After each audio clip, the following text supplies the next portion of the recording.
നമസ്കാരം. സകലമാന കേരളത്തിലേക്ക് സ്വാഗതം. ആദ്യം പ്രധാന വാർത്തകൾ. തൃശൂർ ചെറുതുരുത്തിയിൽ 4 അംഗ കുടുംബം ഒഴുക്കിൽപ്പെട്ടു. ഭാരതപ്പുഴയിൽ കുളിക്കാനിറങ്ങിയപ്പോഴായിരുന്നു അപകടം. അമ്മയെ രക്ഷപ്പെടുത്തി. അച്ഛനും 2 മക്കൾക്കുമായി തെരച്ചിൽ. ഉയർന്ന നഷ്ടപരിഹാര തുക ദുരന്തബാധിതരുടെ അവകാശമല്ലെന്ന് ഹൈക്കോടതി. സർക്കാരിന്റെ നയപരമായ തീരുമാനത്തിൽ ഇടപെടാനാകില്ലെന്നും വയനാട് ഉരുൾപൊട്ടൽ ദുരന്തബാധിതരോട് കുടുംബം. ടൗൺഷിപ്പ് നിർമ്മാണം. തൃശൂർ ചിൽഡ്രൻസ് ഹോമിൽ 17-കാരനെ ചുറ്റിക കൊണ്ട് അടിച്ചു കൊന്നു. UP സ്വദേശി അങ്കിതിനെ കൊന്നത് 15-കാരൻ. കെയർടേക്കർമാർക്ക് വീഴ്ചയുണ്ടായോ എന്ന് പരിശോധിക്കുമെന്ന് കളക്ടർ.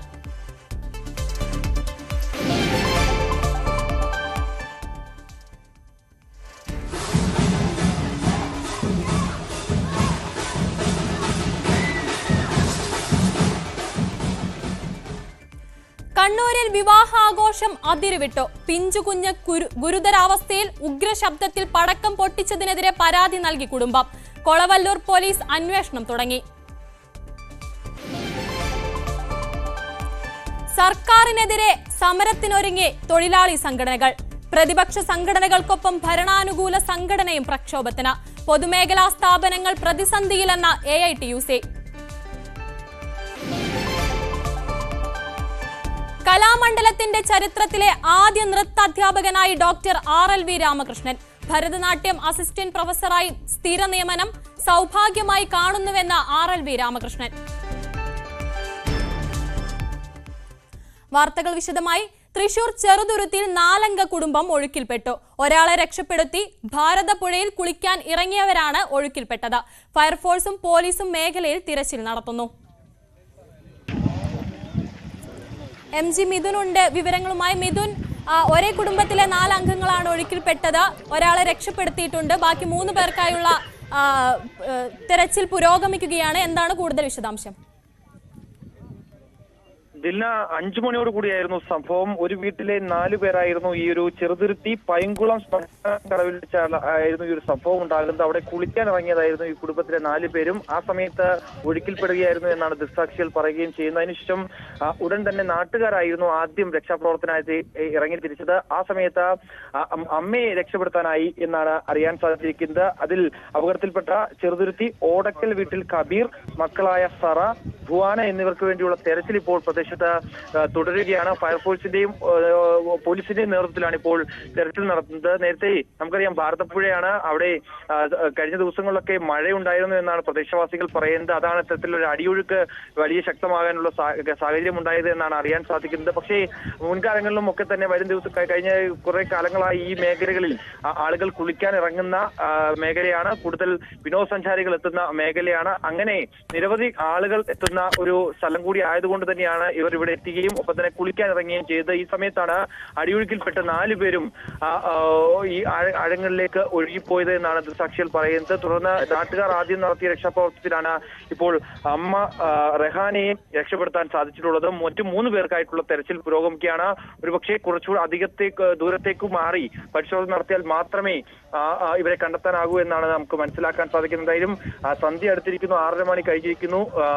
രാത്രിയാവാൻ പോവുകയാണ്. നേരം ഇരുട്ടിയത് കൊണ്ട് തന്നെ അതൊരു വലിയ പ്രതികൂല ഘടകമായി മാറുമെന്നുള്ളത് തന്നെയാണ്. എന്തായാലും ഇനി കുറച്ചു നേരം കൂടി നോക്കിയതിനു ശേഷം തിരച്ചിൽ നാളത്തേക്ക് മാറ്റിവെക്കാനാകും എന്നാണ് ഫയർഫോഴ്സ് ഉദ്യോഗസ്ഥർ പറയുകയും ചെയ്യുന്നത്. എന്തായാലും നിലവിൽ രക്ഷാപ്രവർത്തനം പുരോഗമിക്കുകയാണ് 3 പേർക്കായി. തൃശൂർ ചെറുതുരുത്തിയിലാണ് 4 അംഗ കുടുംബം ഒഴുക്കിൽപ്പെട്ടത്. അതിൽ അമ്മയെ രക്ഷപ്പെടുത്തിയിട്ടുണ്ട്. ഭാരതപ്പുഴയിൽ കുളിക്കാനിറങ്ങിയ 4 പേരാണ് ഒഴുക്കിൽപ്പെട്ടത്. തെരച്ചിൽ ഇപ്പോഴും പുരോഗമിക്കുകയാണ്. വിവരങ്ങൾ നൽകിയത് MG മിഥുൻ. വയനാട് ദുരന്തബാധിതർക്ക് ഉയർന്ന നഷ്ടപരിഹാരം നൽകണമെന്ന് സർക്കാരിനോട് നിർദ്ദേശിക്കാനാവില്ലെന്ന് ഹൈക്കോടതി. ഉയർന്ന നഷ്ടപരിഹാര തുക ദുരന്തബാധിതരുടെ അവകാശമല്ല. വ്യക്തിപരമായ മുൻഗണന നൽകാൻ സർക്കാരിന് കഴിയില്ലെന്ന് ഡിവിഷൻ ബെഞ്ച് വ്യക്തമാക്കി. ടൗൺഷിപ്പിൽ വീടിന് പകരം ഉയർന്ന തുക നഷ്ടപരിഹാരം വേണമെന്ന പ്രദേശവാസിയുടെ ആവശ്യത്തിലാണ് ഹൈക്കോടതിയുടെ മറുപടി. വയനാട് പുനരധിവാസത്തിന്റെ ഭാഗമായ ടൗൺഷിപ്പ് നിർമ്മാണത്തിൽ സ്പെഷ്യൽ ഓഫീസറെ നിയമിച്ചു. സുഹാസ് IAS ആണ് സ്പെഷ്യൽ ഓഫീസറായി നിയമിതനായത്. കിഫ്കോൺ, ഊരാളുങ്കൽ എന്നിവരുമായുള്ള ഏകോപനമടക്കം മുഴുവൻ ചുമതലയും സ്പെഷ്യൽ ഓഫീസർക്ക് കൈമാറി സർക്കാർ ഉത്തരവിറക്കി. തൃശൂർ ചിൽഡ്രൻസ് ഹോമിൽ 17-കാരനെ 15-കാരൻ അടിച്ചുകൊന്നു. UP സ്വദേശി അങ്കിതാണ് ചുറ്റിക കൊണ്ട് അടിയേറ്റു മരിച്ചത്. സംഭവത്തിൽ ചിൽഡ്രൻസ് ഹോമിലെ കെയർടേക്കർമാർക്ക് വീഴ്ചയുണ്ടായിട്ടുണ്ടോ എന്ന കാര്യം പരിശോധിക്കുമെന്ന് ജില്ലാ കളക്ടർ അറിയിച്ചു. ചിൽഡ്രൻസ് ഹോമിലെ അന്തേവാസികളായ ഇരുവരും തമ്മിൽ ഇന്നലെ രാത്രി വലിയ തർക്കവും വെല്ലുവിളിയും നടന്നിരുന്നു. രാത്രിയിൽ തന്നെ ഇരുവരും തമ്മിലുള്ള പ്രശ്നം പറഞ്ഞു തീർത്തെങ്കിലും ഇന്ന് രാവിലെ പല്ലു തേച്ചപ്പോൾ 15-കാരന് അസഹ്യമായ വേദന അനുഭവപ്പെട്ടു. ഇതേ തുടർന്നുണ്ടായ ദേഷ്യത്തിലാണ് ഓഫീസ് മുറിയിലിരുന്ന് ചുറ്റികയെടുത്ത് അങ്കിത്തിന്റെ തലക്കടിച്ചത്. രാവിലെ 6:30-യോടെയായിരുന്നു സംഭവം. ഗുരുതരമായി പരിക്കേറ്റ അങ്കിത്തിനെ തൃശൂർ മെഡിക്കൽ കോളേജിലേക്ക് കൊണ്ടുപോയെങ്കിലും ജീവൻ രക്ഷിക്കാനായില്ല. അങ്കിത്തിന്റെ മൃതദേഹം പോസ്റ്റ്മോർട്ടം നടപടികൾക്കായി തൃശൂർ മെഡിക്കൽ കോളേജിലേക്ക് കൊണ്ടുപോയി. ജുവനൈൽ ജസ്റ്റിസ് നിയമപ്രകാരം തന്നെ കൊലപാതകത്തിന്റെ തുടർ നടപടികൾ നടക്കുമെന്ന് കമ്മീഷണർ R. ഇളങ്കോ അറിയിച്ചു. 12 വയസ്സ് കഴിഞ്ഞ കുട്ടികൾക്ക് കുറ്റകൃത്യത്തിന്റെ ഉത്തരവാദിത്തമുണ്ട്.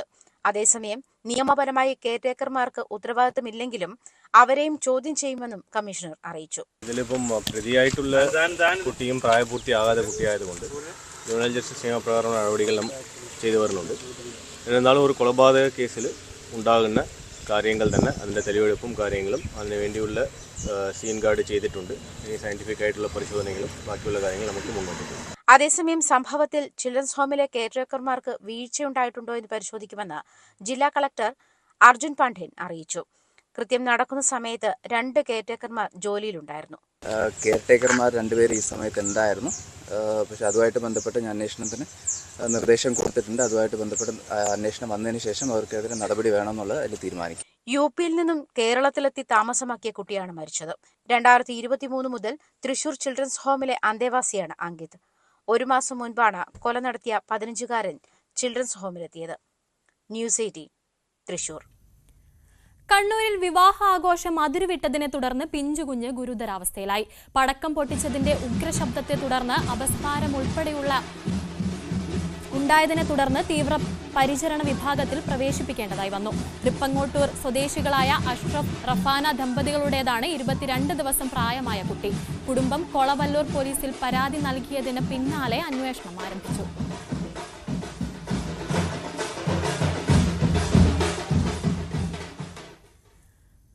കൊല്ലം ശൂരനാട് യുവാക്കൾ വാഹനത്തിൽ അതിരുവിട്ട് ആഘോഷം നടത്തിയ സംഭവത്തിൽ കസ്റ്റഡിയിലെടുത്ത വാഹനം നിമിഷ നേരം കൊണ്ട് വിട്ടുനൽകി പോലീസ്. CPM നേതാവിന്റെ നിർദ്ദേശപ്രകാരമാണ് വാഹനം വിട്ടുനൽകിയത്. കാതടപ്പിക്കുന്ന ശബ്ദ കോലാഹലവും വാഹനത്തിന്റെ കാഴ്ചയെ മറയ്ക്കുന്ന തരത്തിൽ അലങ്കാരവും ഉണ്ടായിരുന്ന വാഹനമാണ് നിമിഷ നേരം കൊണ്ട് പോലീസ് വിട്ടുനൽകിയത്.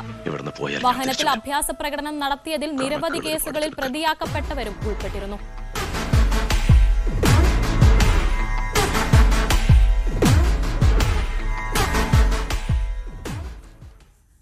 രണ്ടാം പിണറായി സർക്കാരിന്റെ ഭരണം അവസാന വർഷത്തോടടുക്കുമ്പോൾ സർക്കാരിനെതിരെ സമരം ശക്തമാക്കി തൊഴിലാളി സംഘടനകൾ.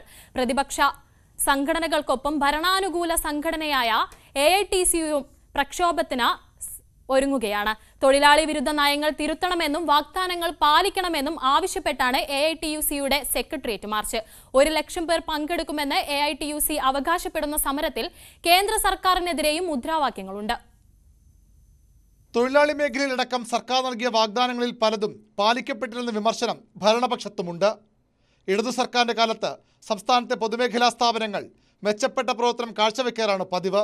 എന്നാൽ ഇപ്പോൾ സംസ്ഥാനത്തെ പൊതുമേഖലാ സ്ഥാപനങ്ങൾ പ്രതിസന്ധിയിലാണെന്നും ഈ മേഖലയിൽ വലിയ തോതിൽ തൊഴിൽ നഷ്ടമുണ്ടായെന്നും AITUC ആരോപിക്കുന്നു. AITUCയുടെ നേതൃത്വത്തിൽ എല്ലാ മേഖലകളിലെ വിഷയങ്ങൾ ഉയർത്തിക്കൊണ്ട് ശക്തമായ പ്രക്ഷോഭം നടത്തണം. അതിൻ്റെ അടിസ്ഥാനത്തിൽ കഴിഞ്ഞ 4 മാസമായി എറണാകുളത്ത് സമരപ്രഖ്യാപന കൺവെൻഷൻ ഓഗസ്റ്റിൽ നടത്തി. തുടർന്ന് 4 മാസം നല്ലവണ്ണം ക്യാമ്പയിൻ സ്റ്റേറ്റ് വൈഡ് എല്ലാ മേഖലയിലും നടത്തി.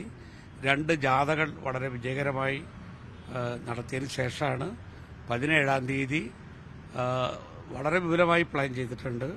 കാസർഗോഡ് മുതൽ എല്ലാ ജില്ലകളിൽ നിന്നും എല്ലാ മേഖലയിൽ നിന്നുള്ള തൊഴിലാളികൾ ആയിരക്കണക്കിന് ഇവിടെ എത്തിച്ചേരും. വർഷങ്ങളായി പൂട്ടിക്കിടക്കുന്ന തോട്ടങ്ങളും കശുവണ്ടി ഫാക്ടറികളും ഏറ്റെടുക്കണം. മത്സ്യത്തൊഴിലാളികൾക്ക് തൊഴിൽ സംരക്ഷണം ഉറപ്പാക്കണം. മിനിമം വേതനം 20,000 രൂപയാക്കണം. തുടങ്ങി ആവശ്യങ്ങളുടെ വലിയൊരു പട്ടിക സമരക്കാർ സർക്കാരിന് മുന്നിൽ വയ്ക്കുന്നു. തൊഴിലാളി പ്രശ്നങ്ങളിൽ വിവേചനം അവസാനിപ്പിക്കണമെന്നും തൊഴിൽ മണിക്കൂറുകൾ കൂട്ടാനുള്ള നീക്കത്തിൽ നിന്ന് പിന്മാറണമെന്നും കേന്ദ്രത്തോടും ആവശ്യമുണ്ട്. പ്രതിപക്ഷ സംഘടനകൾക്ക് പുറമെ ഭരണപക്ഷ സംഘടനകളും സർക്കാരിനെതിരെ വൻ സമരങ്ങളുമായി രംഗത്തു വരുന്നത് പിണറായി സർക്കാരിനെ സമ്മർദ്ദത്തിലാക്കും. സ്റ്റാറ്റ്യൂട്ടറി പെൻഷൻ ഉൾപ്പെടെയുള്ള വിഷയങ്ങൾ ചൂണ്ടിക്കാട്ടി CPIയുടെ സർവീസ് സംഘടനയായ ജോയിന്റ് കൗൺസിൽ സെക്രട്ടേറിയറ്റിന് മുന്നിൽ രാപ്പകൽ സമരം നടത്തിയിരുന്നു. 22-ന് പ്രതിപക്ഷ സംഘടനയായ സെറ്റോയുടെ നേതൃത്വത്തിൽ അധ്യാപകരും ജീവനക്കാരും സംസ്ഥാനത്ത് പണിമുടക്കുകയാണ്. അന്നുതന്നെ സൂചനാ പണിമുടക്കിന് ജോയിന്റ് കൗൺസിലും നോട്ടീസ് നൽകിയിട്ടുണ്ട്. ന്യൂസ് 18 തിരുവനന്തപുരം. സംസ്ഥാനത്തെ കെട്ടിട നിർമ്മാണ തൊഴിലാളികളുടെ ക്ഷേമനിധി പെൻഷൻ മുടങ്ങിയിട്ട് 1.5 വർഷമാകുന്നു. ബോർഡിൽ അംഗങ്ങളായവർക്ക് പ്രതിമാസം 1600 രൂപയാണ് പെൻഷനായി നൽകുന്നത്. തൊഴിലാളികളുടെ മറ്റു ധനസഹായങ്ങളും ഇതോടൊപ്പം മുടങ്ങി. ആരോഗ്യമുള്ള ഒരു കാലമത്രയും കഠിനാധ്വാനം ചെയ്തവർ, പണിയെടുക്കാൻ പറ്റാത്തൊരു കാലം, ചെറിയ തുകയാണെങ്കിലും പെൻഷനുണ്ടല്ലോ എന്ന് ആശ്വാസം കൊണ്ടവരാണിവർ. എന്നാൽ കഴിഞ്ഞ 16 മാസമായി അങ്ങനെയൊന്നില്ല. ക്ഷേമ പെൻഷൻ്റെ കാര്യം ഭയങ്കര കഷ്ടമാണ്. സാധാരണക്കാരന് പെൻഷൻ കിട്ടുന്നില്ല, മരുന്ന് മേടിക്കാൻ പോലും പൈസ കിട്ടുന്നില്ല. ഞാൻ 2019 പെൻഷനായതാണ്. 2019 പെൻഷനായിട്ട് എനിക്ക് ഈ 5 വർഷം കൊണ്ട് 12 മാസത്തെ പെൻഷൻ ആണ്, ഒരു വർഷത്തെ പെൻഷന് ആകെ കിട്ടിയിട്ടുള്ളത്. ഒരു മരുന്ന് മേടിക്കാൻ പോലും പറ്റാത്ത സാഹചര്യത്തിലാണ്. പണിക്ക് പോകാൻ സാഹചര്യക്കാരൻ്റെ പെൻഷൻ ആയിട്ടും ഒരു വീട്ടിലെ അവസ്ഥ തന്നെയാണ്. വൈഫിന് അസുഖം ആയിട്ട് കിടപ്പിലാണ്, പണിയില്ല, പണിക്ക് പോകാൻ പറ്റാത്ത അവസ്ഥയാണ്. ഈ ഒരു പെൻഷൻ കൊണ്ട് മാത്രം പല കാര്യങ്ങളും ചെയ്യുന്നതാണ്. മരുന്ന് വാങ്ങിക്കാനായാലും ഒരു നേരത്തെ ഒരു കാലി ചായ കുടിക്കാൻ പോലും പല ആൾക്കാരും, എന്നെപ്പോലെയുള്ള ഒരുപാട് ആൾക്കാർ ഈ നാട്ടിൽ പെൻഷൻ പറ്റിയ ആൾക്കാരുണ്ട്. ബോർഡിൽ അംഗങ്ങളായ 20,23,402 പേരിൽ 3,24,580 പേർക്കാണ് പെൻഷൻ ലഭിക്കേണ്ടത്. അംഗങ്ങൾക്ക് 60 വയസ്സാകുമ്പോഴാണ് പെൻഷന് അർഹത. ഇതിനൊപ്പം അംഗങ്ങൾക്കുള്ള ചികിത്സാ ധനസഹായം ഉൾപ്പെടെ കുടിശ്ശികയാണ്. ഈ പെൻഷന് മാത്രം ആശ്രയിച്ചുകൊണ്ട് ഒരുപാട് തൊഴിലാളികൾ നിൽക്കുന്നുണ്ട്. നമുക്കറിയാം, സർക്കാർ വാർഷികകാല പെൻഷൻ കൊടുക്കുന്നുണ്ട്. ആ പെൻഷൻ വെറും 3-4 മാസം കുടിശ്ശികയുള്ളൂ. പക്ഷേ ആ പെൻഷൻ കിട്ടിയിരുന്നെങ്കിൽ അവർക്ക് ജീവിച്ചു പോകാം. പക്ഷേ നിർമ്മാണക്ഷേമനിധി പെൻഷനുള്ളതിൻ്റെ പേരിൽ വാർഷിക പെൻഷൻ നിഷേധിക്കപ്പെട്ട ആളുകളാണ് അവർ. സർക്കാരിൻ്റെ കണ്ണു തുറപ്പിക്കാൻ മറ്റൊരു വഴിയുമില്ലാതെ സമരത്തിനൊരുങ്ങുകയാണിവർ. പല തവണ ഈ വകുപ്പ് തല മന്ത്രിക്കും സർക്കാരിനും ഒക്കെ അപേക്ഷകളും ഒക്കെ സമർപ്പിച്ച് പരാതികളും ഒക്കെ നൽകിയിട്ടും യാതൊരുവിധ പരിഗണനയും ലഭിക്കുന്നില്ല. അടിയന്തരമായ ഇടപെടൽ സർക്കാരിൻ്റെ ഭാഗത്തു നിന്നും തൊഴിൽ വകുപ്പിൻ്റെ ഭാഗത്തു നിന്നും ഉണ്ടാകണമെന്ന് ഞങ്ങളുടെ അഭ്യർത്ഥിക്കുകയാണ്, ഞങ്ങളുടെ ആവശ്യം അറിയിക്കുകയാണ്. പെൻഷൻ നൽകാൻ അംഗങ്ങളിൽ നിന്ന് പ്രതിമാസം 50 രൂപ അംശാദായം ബോർഡ് ഈടാക്കുന്നുണ്ട്. കെട്ടിട നിർമ്മാണ മേഖലയിൽ നിന്നുള്ള നിശ്ചിത സെസ്സും ഇതിലേക്ക് വകയിരുത്തുന്നുണ്ട്. എങ്കിലും പെൻഷൻ മാത്രം ഇപ്പോഴും അകലെയാണ്. ന്യൂസ് 18 കൊച്ചി. ഏറെ കോളിളക്കം ഉണ്ടാക്കിയ ഷാരോൺ വധക്കേസിൽ നെയ്യാറ്റിൻകര കോടതി നാളെ വിധി പറയും. കാമുകനെ കഷായത്തിൽ വിഷം കലർത്തി ഗ്രീഷ്മ കൊലപ്പെടുത്തി എന്നതാണ് കേസ്. നിയമം അനുശാസിക്കുന്ന പരമാവധി ശിക്ഷ ഗ്രീഷ്മയ്ക്ക് ലഭിക്കണമെന്ന് ഷാരോണിന്റെ മാതാപിതാക്കൾ ആവശ്യപ്പെട്ടു. മകന്റെ വേർപാടിന് ശേഷം ഇന്നും ആ കുടുംബത്തിന് കണ്ണീർ തോർന്നിട്ടില്ല. ഒരാളെ ആത്മാർത്ഥമായി പ്രണയിക്കുക, അന്ധമായി വിശ്വസിക്കുക. ഷാരോൺ എന്ന ചെറുപ്പക്കാരന് എവിടെയാണ് പിഴച്ചത്? ഷാരോണിൻ്റെ മരണശേഷം ഗ്രീഷ്മയുടെ പ്രതികരണങ്ങളിൽ പോലും ദുഃഖത്തിൻ്റെ ഒരു ചലനവും ഉണ്ടായിരുന്നില്ല. നാളെ കേസിൽ വിധി വരാനിരിക്കെ നമുക്കൊപ്പം ചേരുന്നത് ഷാരോണിൻ്റെ മാതാപിതാക്കളാണ്. ഏത് തരത്തിലുള്ളൊരു വിധിയാണ് പ്രതീക്ഷിക്കുന്നത്? നമുക്ക് കേസ് നല്ല ശിക്ഷ കിട്ടും, അത് ഞങ്ങൾക്ക് ഉറപ്പാണ്. ഏറ്റവും എന്തൊക്കെ ശിക്ഷ കിട്ടാൻ ഇന്ത്യൻ നിയമം അനുസരിച്ച് എന്ത് ലാസ്റ്റായിട്ട് കിട്ടണോ അത് കിട്ടും എന്നുള്ള ഞങ്ങൾ ഏറ്റവും വലിയ ശിക്ഷ തന്നെ കൊടുക്കണം. പരമാവധി ശിക്ഷ കൊടുക്കുമെന്ന് ഞങ്ങൾ വിശ്വസിക്കുന്നു. ഷാരോൺ, ഈ സ്നേഹബന്ധത്തെക്കുറിച്ചൊക്കെ ആദ്യം തന്നെ വീട്ടിൽ പറഞ്ഞിരുന്നു, അറിയാവുന്ന കാര്യമായിരുന്നോ? പറഞ്ഞിരുന്നു. നിങ്ങളും ഇതിനെ പിന്തുണച്ചു ആ സമയത്തൊക്കെ? ഞങ്ങൾക്ക് അങ്ങനെ മക്കളുടെ ഇഷ്ടത്തിന് അങ്ങനെ ഞങ്ങൾക്കൊരു ഇഷ്ടക്കുറവുമില്ല. അവർ ഏത് ജാതിയോ മതമോ ഒന്നും ഞങ്ങൾക്കത് പ്രശ്നമില്ല. മകൻ്റെ ഇഷ്ടത്തിനപ്പുറം ഞങ്ങൾക്കൊന്നുമില്ല. മക്കളെ പഠിപ്പിക്കുക, നല്ല രീതിയിൽ പഠിപ്പിക്കുക, നല്ല രീതിയിൽ പഠിച്ചുകൊണ്ടിരുന്നു. ഇങ്ങനെ ഇവളുമായിട്ടൊരു ബന്ധം. ഷാരോണിൻ്റെ ഒരു ആത്മാർത്ഥത ആ ഒരു ഹൃദയത്തെ ചൂഷണം ചെയ്യുകയായിരുന്നു എന്ന് വേണം. അതേ ചെയ്തുള്ളൂ. അത് അവളും അവളെ അമ്മയും കൂടെ ചേർന്ന് ചെയ്തതാണ്. അവളെ അമ്മയും കൂടെയാണ് ഇവനെ എൻ്റെ മകനെ ലോകത്തിൽ നിന്ന് ഇല്ലാതാക്കാൻ ശ്രമിച്ചത് അവളുടെ അമ്മയാണ്. ആ സമയത്ത് വന്നത് ഗ്രീഷ്മയ്ക്ക് മറ്റൊരു വിവാഹം വരുന്നുവെന്നും ഷാരോണിനെ ഒഴിവാക്കാൻ ബോധപൂർവമായ ശ്രമം നടന്നുവെന്നുള്ള തരത്തിലൊക്കെയാണ് ഏതെങ്കിലും ഒരു സൂചന അന്ന് ഷാരോണിൻ്റെ ഭാഗത്തു നിന്നുണ്ടായത്. മാത്രവുമല്ല, ഈ കഷായത്തിൽ ഇങ്ങനെ വിഷം ചേർത്ത് കൊടുത്ത ശേഷം അത് ഷാരോൺ പറയുന്നതിൻ്റെ ഒരു കാലതാമസം ഉണ്ടായതും ചികിത്സയ്ക്കൊക്കെ ബുദ്ധിമുട്ടുണ്ടാക്കിയോ? അതെ, അങ്ങനെ മകൻ കഷായം കൊടുത്തത് പറഞ്ഞു. അതിനകത്ത് എന്ത് ചേർന്നിട്ടുള്ളത് പിന്നെയാണ് മോൻ പറഞ്ഞത്, എൻ്റെ അടുത്താണ് പറഞ്ഞത്. പപ്പ എനിക്ക് എന്തോ മാരകമായ കഷായത്തിൽ എനിക്ക് മാരകമായ എന്തോ ചേർത്ത് എനിക്ക് എൻ്റെ തന്ന് ഞാൻ മരിച്ചു പോകും. പപ്പ എന്നെ മാപ്പാക്കണമെന്ന് പറഞ്ഞത് അതുകൊണ്ടാണ്. അതായത് ഈ വൈകി ഈ ചതി വൈകി ആ സമയത്ത് ഷാരോൺ പഠിക്കുകയായിരുന്നു. അവൻ പഠിക്കുകയായിരുന്നു. അവളെ വിളിച്ചിട്ടും സംസാരിക്കാനൊന്നും ഒന്നുമില്ല. ഈ ഗ്രീഷ്മയുടെ പാരൻസ് എപ്പോഴെങ്കിലും നിങ്ങളോടൊക്കെ ഇതിനു മുമ്പ് സംസാരിക്കുകയോ അങ്ങനെ ഒരു നല്ല സ്നേഹബന്ധത്തിലൊക്കെ ആയിരുന്നോ നേരത്തെ? ഇല്ല, സംസാരിച്ചിട്ടൊന്നുമില്ല. ഇല്ല. ഷാരോൺ ഒരു ജോലിയൊക്കെ കിട്ടുന്ന ആ ഒരു സ്റ്റേജിലേക്ക് എത്തിയതായിരുന്നല്ലേ? അതെ, ലാസ്റ്റ് ഗ്രേഡായിട്ട് ഇത് സെക്രട്ടേറിയറ്റ് ലാസ്റ്റ് പിയൂൺ ഇതായിട്ട് ലിസ്റ്റിലുണ്ടായിരുന്നതാണ്. അപ്പോഴാണ് പിന്നെ ലാസ്റ്റ് ഇത് ഫൈനൽ പരീക്ഷയായി. പിന്നെ അങ്ങനെ പരീക്ഷ കംപ്ലീറ്റ് ചെയ്തു. മോൻ്റെ ഈ സംഭവം നടക്കാനും 15 ദിവസം നടന്ന് 15 ദിവസം കഴിഞ്ഞപ്പോൾ റിസൾട്ട് വന്നു ജയിച്ചതായിട്ട്. വീട്ടിലൊക്കെ എങ്ങനെയായിരുന്നു? വളരെ ആക്റ്റീവായിട്ട് മകനും ഞങ്ങളൊക്കെ ഭയങ്കര കൂട്ടാണ്. വളരെ ആക്റ്റീവാണ്. ഞങ്ങളെ ചിരിപ്പിക്കുകയും കളിപ്പിക്കുകയും ഒക്കെ കോമഡി പറഞ്ഞ് ഞങ്ങളെ സന്തോഷിപ്പിക്കുന്നത് എൻ്റെ പൊന്നുമോനാണ്. എപ്പോഴും ചിരിയും കളിയും തന്നെ. ഈ വീടിപ്പം 2 വർഷം കൊണ്ട് ഞങ്ങൾ അനുഭവിക്കുന്ന വേദന വളരെ മാനസിക വിഷമത്തിലൂടെയാണ് കടന്നു പോകുന്നത്. എല്ലാവരും അച്ഛനും അമ്മയും മക്കളുടെ അടുത്ത് സ്നേഹം തന്നെ ഇല്ലെന്ന് ഞങ്ങൾ പറയില്ല. പക്ഷെ അതുപോലെ അല്ല, ഞങ്ങൾ ഹസ്ബൻഡിന് സ്ട്രോക്ക് വന്നു. സമാധാനമായിട്ടിരിക്കുക. അതായിരുന്നാലും അങ്ങനെ കോടതി കണ്ടെത്തുന്നതനുസരിച്ചുള്ള ഒരു കൃത്യമായ വിധി ഉണ്ടാകുമെന്ന് തന്നെയാണ് കേരളം പൊതുസമൂഹം മുഴുവൻ വിശ്വസിക്കുന്നത്. സമാധാനമായിരിക്കുക എന്നുള്ളതാണ് നമുക്ക് ഈ ഘട്ടത്തിൽ പറയാൻ കഴിയുക. അത്രയും സ്നേഹിച്ച് നിങ്ങൾ അത്രയും വളർത്തിക്കൊണ്ടുവന്ന ഒരു മകനെ നഷ്ടമാകുന്നതിൻ്റെ ഒരു നൊമ്പരം നമുക്ക് മനസ്സിലാവുന്നുണ്ട്. നമ്മളുമെല്ലാം ഓരോ വീട്ടിൽ നിന്ന് വരുന്ന ആൾക്കാരാണ്. ഒരാളിനെ ആത്മാർത്ഥമായി വിശ്വസിച്ച ശേഷം അങ്ങനെ ഒരു ചതി പറ്റിയാൽ അതൊരു പക്ഷേ സത്യസന്ധനുമായിരുന്നു. എല്ലാവർക്കും നല്ലതേ ചെയ്തിട്ടുള്ളൂ, ഉപകാരമേ ചെയ്തിട്ടുള്ളൂ. ആൾക്കാർ അവൻ നല്ല കാര്യങ്ങളെ മറ്റുള്ളവർക്ക് വേണ്ടി ചെയ്യും. പല കാര്യങ്ങളും ഈ കേസിൽ സംശയം ജനിപ്പിക്കുന്നതായുണ്ട്. എന്തിനാണ് ഒരു ജ്യൂസ് ചലഞ്ച് വെച്ചത്? എങ്ങനെയാണ് ആ കളനാശിനി അത് ഗ്രീഷ്മയുടെ അമ്മാവൻ വാങ്ങുകയും അത് സമീപത്തെ കുളത്തിന് സമീപം ഉപേക്ഷിക്കപ്പെട്ട നിലയിൽ കണ്ടെത്തുകയും ചെയ്തു? ഈ കേസിൻ്റെ നടത്തിപ്പ് തമിഴ്നാട്ടിലേക്ക് മാറ്റണമെന്ന ആവശ്യം പ്രതിഭാഗം നേരത്തെ ഉന്നയിച്ചിരുന്നു. എന്തിനാണ് അത്തരത്തിൽ ആ കേസ് മാറ്റിക്കൊണ്ടുപോകുന്നത്? ഏറ്റവും ഒടുവിൽ താമസം തന്നെ തമിഴ്നാട്ടിലേക്ക് മാറ്റിക്കൊണ്ടുപോകുന്ന ഒരു നിലയുണ്ടായിട്ടുണ്ട്. പല സംശയങ്ങൾ, ദുരൂഹതകൾ ഇതിൽ അവശേഷിക്കുന്നുണ്ട്. ജയിലിൽ പോലും, അട്ടക്കുളങ്ങര ജയിലിൽ നിന്ന് പോലും പ്രതിയെ പിന്നീട് മറ്റൊരു ജയിലിലേക്ക് മാറ്റേണ്ടി വന്നതിനെക്കുറിച്ച് പറയുന്നത് പ്രതിയുടെ അവിടുത്തെ മോശം സ്വഭാവമായിരുന്നു അതിന് കാരണമായതെന്നതാണ്. അത്തരത്തിൽ നിരവധി കാര്യങ്ങൾ ഈ കേസുമായി ബന്ധപ്പെട്ടുണ്ട്. ഇതെല്ലാം പ്രോസിക്യൂഷന് കോടതിയെ ധരിപ്പിക്കാൻ കഴിഞ്ഞിട്ടുണ്ട് എന്ന് തന്നെയാണ് വിചാരിക്കുന്നത്. ഏറ്റവും മാതൃകാപരമായ ഒരു വിധി കോടതിയുടെ ഭാഗത്തു നിന്ന് പ്രതീക്ഷിക്കുകയും ചെയ്യുന്നു. സന്തോഷ് മണക്കാടിനൊപ്പം വി വിനോദ്, ന്യൂസ് 18 തിരുവനന്തപുരം. മലപ്പുറം വണ്ടൂരിൽ നവജാത ശിശുവിനെ കൊണ്ടുപോവുകയായിരുന്ന ആംബുലൻസ് ബൈക്കിലിടിച്ച് അപകടം. യുവാവിന്റെ കാലിന്റെ തള്ളവിരലിന് പരിക്കേറ്റു. ബൈക്ക് യാത്രക്കാരായ വാണിയമ്പലം സ്വദേശിക്കാണ് വലത്തെ കാലിന് പരിക്കേറ്റത്. ഇയാളെ പെരിന്തൽമണ്ണയിലെ സ്വകാര്യ ആശുപത്രിയിലേക്ക് മാറ്റി. അപകടത്തെ തുടർന്ന് ആംബുലൻസിലുണ്ടായിരുന്ന കുഞ്ഞിനെ മറ്റൊരു വാഹനത്തിലാണ് ആശുപത്രിയിലെത്തിച്ചത്. കുഞ്ഞ് ആശുപത്രിയിൽ നിലവിൽ ചികിത്സയിലാണ്. ആംബുലൻസ് ഡ്രൈവർക്കെതിരെ കേസെടുക്കുമെന്ന് പോലീസ് അറിയിച്ചു.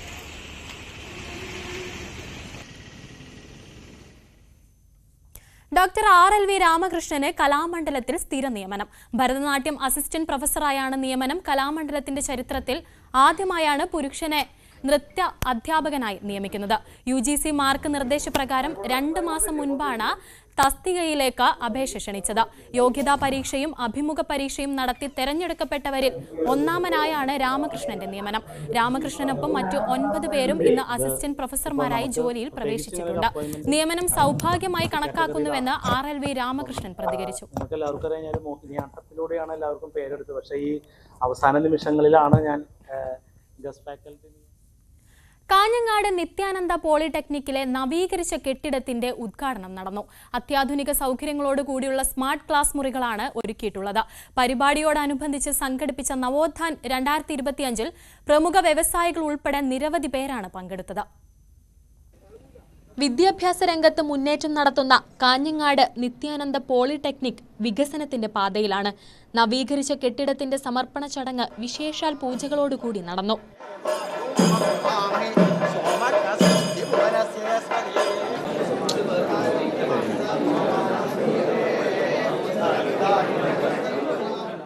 ലോകോത്തര സാങ്കേതിക സമൂഹത്തെ വാർത്തെടുക്കുന്നതിനായുള്ള നവോത്ഥാൻ പ്രൊജക്ടിന്റെ ഭാഗമായി സ്മാർട്ട് ക്ലാസ് റൂമുകൾ നവീകരിച്ചു. അത്യാധുനിക സംവിധാനങ്ങളോട് കൂടിയ ലാബ്, വർക്ക്ഷോപ്പുകൾ, ഓപ്പൺ ഓഡിറ്റോറിയം തുടങ്ങിയവയാണ് സജ്ജമാക്കിയിട്ടുള്ളത്.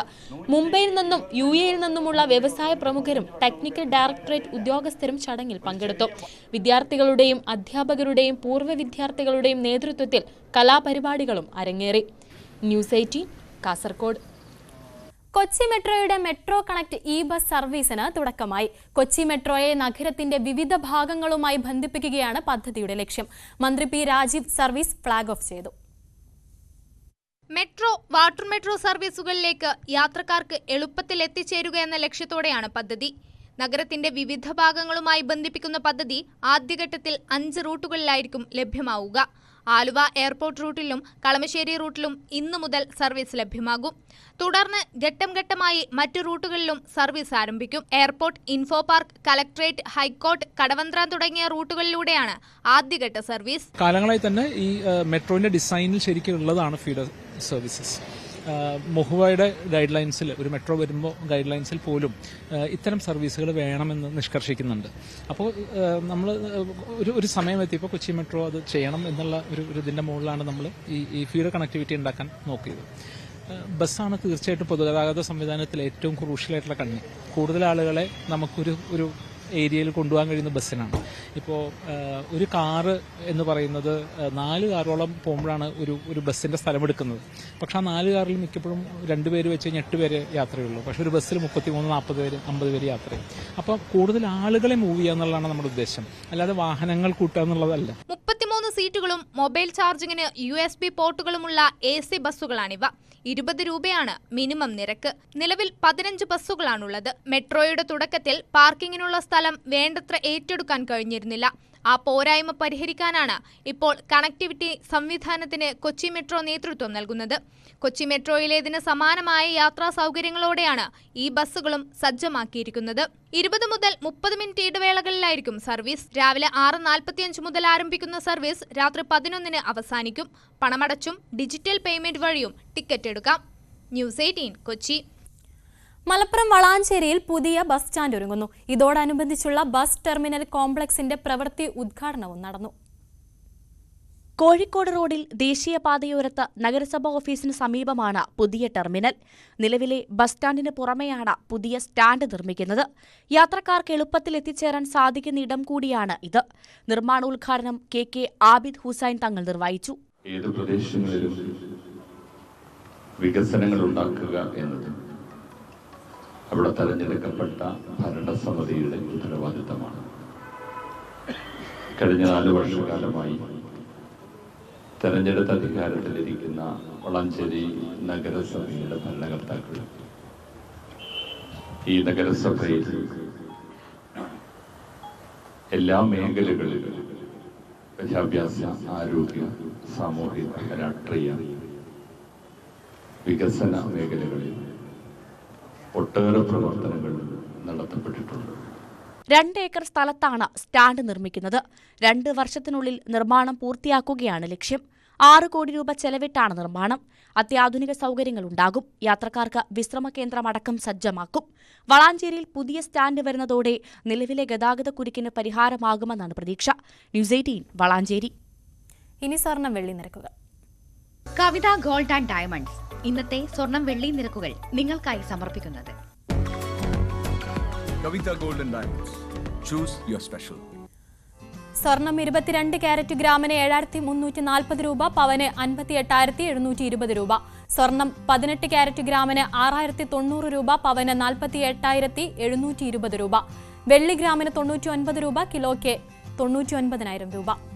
കവിത ഗോൾഡ് ആൻഡ് ഡയമണ്ട്സ് ഇന്നത്തെ സ്വർണം വെള്ളി നിരക്കുകൾ നിങ്ങൾക്കായി സമർപ്പിക്കുന്നത് Kavitha gold and diamonds. Choose your special. സകലമാന കേരളം പൂർണ്ണമാകുന്നു. നമസ്കാരം.